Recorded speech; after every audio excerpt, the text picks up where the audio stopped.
Пайғамбарымыз саллаллаху алейхи вассаламның жүрегі адамзатқа деген кеңшілікті қамтиды. Жаңағындай қылықтарын көрген кезде пайғамбарымыз саллаллаху алейхи вассалам қиналады. Қатты қиналады ішкі дүниесі. Қалайша тыңдамайды әлемдердің Раббысының сөзін. Сонда пайғамбарымыз саллаллаху алейхи вассаламға Алла тағала жұбату, түсіндіру, заңдылықтарды түсіндіру аяттарын түсіріп отырады. Бұлар теріс айналып кетіп бара жатқан кезде, әрине ол Алла тағала қалағанша өмір сүреді жердің бетінде. Бірден оны азап кеп шап бермейді. Бірақ қиямет деген күн келеді. Сондықтан Алла тағала айтады. Аузу биллахи минаш шайтанир раджим Хиджр сүресінде: "Фава роббика", ей пайғамбар, Раббыңмен ант етемін, яғни өзіммен ант етемін дейді Алла тағала. "Ланас'аланнакум ажмаин", олардың барлығын сұраққа тартамыз дейді. Бұлай болмайды. Қазір теріс айнала берсін. Өйткені бұл дүние. Дүние деген мерзімі бар. Мен Құранды тыңдамайды екен деп мерзімін қысқартып жібермеймін мұның. Ол заңдылық. Аяғына дейін оған жасалады, аяғына дейін оған айтылады. Мүмкіндік толығымен беріледі. Ертең өзінен басқа ешкімді кінәламас үшін.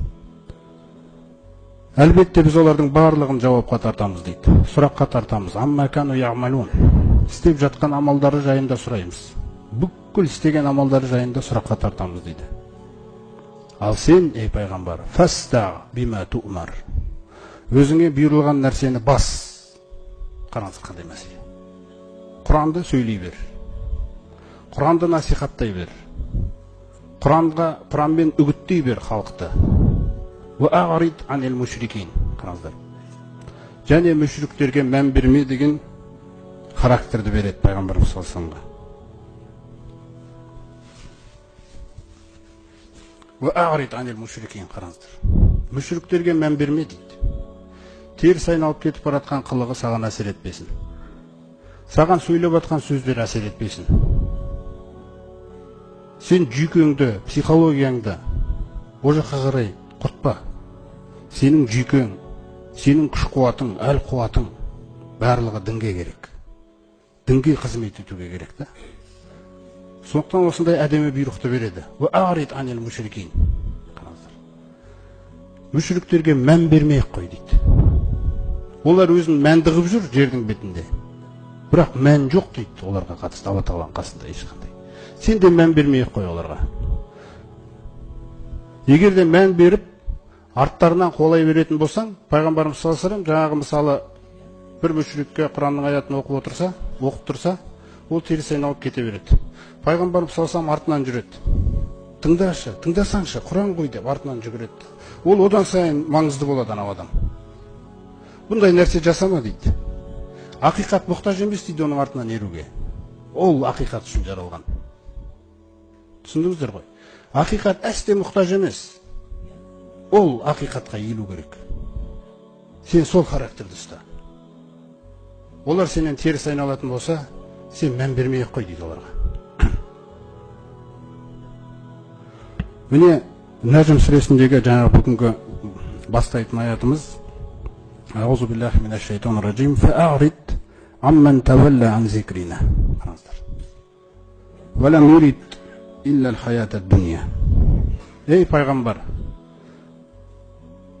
біздің үгіт насихатымыздан, яғни Құраннан, Алла тағаланы еске алудан, Құранның насихатынан теріс айналып кеткен адамға сен мән берме дейді. Қараңыздар. Мән берме дейді оған. Көңіліңді ауыртпа, көңіліңе алма дейді ол нәрсені. Валақад на'ламу. Расында біз білеміз дейді ей пайғамбар саллаллаху алейхи вассалам. Расында біз білеміз. Иннака ядиқу садрука бима яқулун. Олардың айтып жатқан нәрселерінен сенің көкірегің ауырады дейді. Олардың жаңағы Құранды тыңдамай кетіп қалуының бәрі сенің жүрегіңді ауыртады дейді. Өйткені Құранға олай істеуге болмайды ғой. Әлемдердің Раббысы сөйлеп жатқан кезде. Фасбир аля ма яқулуна. Айтып жатқан нәрселеріне сабыр ет олардың. Айтып жатқан нәрселеріне сабыр ет. Сенің настроениеңді сенің характеріңді, мінезіңді бұза алмасын дейді олар жаңағы істерімен. Хақтың характері тұрсын дейді сенің бойыңда. Ақиқаттың характері, мінезі салмақты. Айтасың, теріс айналып кете ма, теріс айналып кетеді. Келесісіне барасың. Тыңдай ма? Айта бер. Келесісіне барасың. Теріс айнала ма? Мән бермей қой. Осындай мәселе. Сосын жаңағы теріс айналып жүрген адамның Алла Тағала жүрегінде не бар екенін бізге баяндайды. Неге ол теріс айналады? Құранның насихатынан. Қараңыздар. Валам юрид иллал хаятад дуния. Өйткені ол дүние тіршілігінен басқа нәрсені көздемейді дейді бұл өмірінде. Қараңыздар. Осы дүниесінде ол, оның мына ақылы, ойлау қабілеттері, жоспарлары, мақсаттары, мүдделері, армандары түгелі осы дүние тіршілігімен байланған дейді. Көрдіңіз ба? Ал сен сөйлеп жатқан Құран ақырет келеді деп сөйлеп жатыр. Қараңыздар қандай мәселе. Ол дүние тіршілігін ғана қалайтын адамдар дейді. Дүние тіршілігін қалайтын адамдарға мән берме дейді. Олар сен үшін ешбіреуі саған өнег емес. Қараңыздар. Мына дүниенің тең жартысын мініп алса да, мүлде қызық нәрсе емес ол мұсылманға. Біз үшін бұл нәрсе қызық емес. Дүниеден басқаны қаламайтын адамға, біздің үгіт насихатымыздан теріс айналған адамға мән берме дейді. Енді қараңыздар, Алла Тағала қалай сипаттайды оларды ары қарай. Залика маблағухум минал илми. Бұл олардың осы дүниедегі білімдерінің жеткен жері дейді. Қараңыздар. Егер адамда иман болмаса, қараңыздар қандай мәселе. Онда оның бүкіл білімінің жеткен жері дүние екен. Дүние тіршілігі тек болды. Осы дүниемен ғана байланған. Бар білетіндері, білімдерінің жеткен жері тек осы дүние дейді. Сол себепті олар сені тыңдамайды дейді. Сол себепті олар сені тыңдамайды. Сені тыңдамаған кезде сен оларға мән берме. Пайғамбарымыз салсам қатты қиналады. Алла Тағала өзі айтқандай, Құранда аузу биллахи минаш шайтанир ражим. Анғам сүресінде айтады. Қад на'ламу иннака ла яхзунук. Жаңағы яхзунуху лази яқулун. Олардың саған қарай айтып теріс сөйлеп жатқан нәрселері, Құранға тіл тигізіп жатқаны, саған тіл тигізіп жатқаны, неше түрлі сөздерді айтып жатқан нәрселері сені мұңайтады дейді, біз білеміз дейді бұны. Расында келген кезде фаиннахум ла юказзибунака дейді, қараңыздар. Шындап келетін болсаң дейді, Алла Тағала айтып отыр ғой баяндап. Шындығында олар сені теріске шығармайды дейді, қараңыздар. Олар біледі дейді сенің қандай адам екеніңді. Шындығында сені теріске шығарамайды дейді олар. Валакинна золимина би аятиллахи яшхадун. Бірақ та ол Алла Тағаланың хақысына әділетсіз болғандар. Алла Тағаланың жалғыз Аллаға құлшылық қылу деген хақысына әділетсіз болғандар би аятиллахи яшхадун. Олар Аллах Тағаланың Құраннан сен сөйлеп жатқан аяттарына біле тұра қарсыласады дейді. Қараңыздар қандай мәселе. Негізінде Құранды пайғамбарымыз сөйлеген кезде кез келген әсер етіп жібереді екен ол асылы.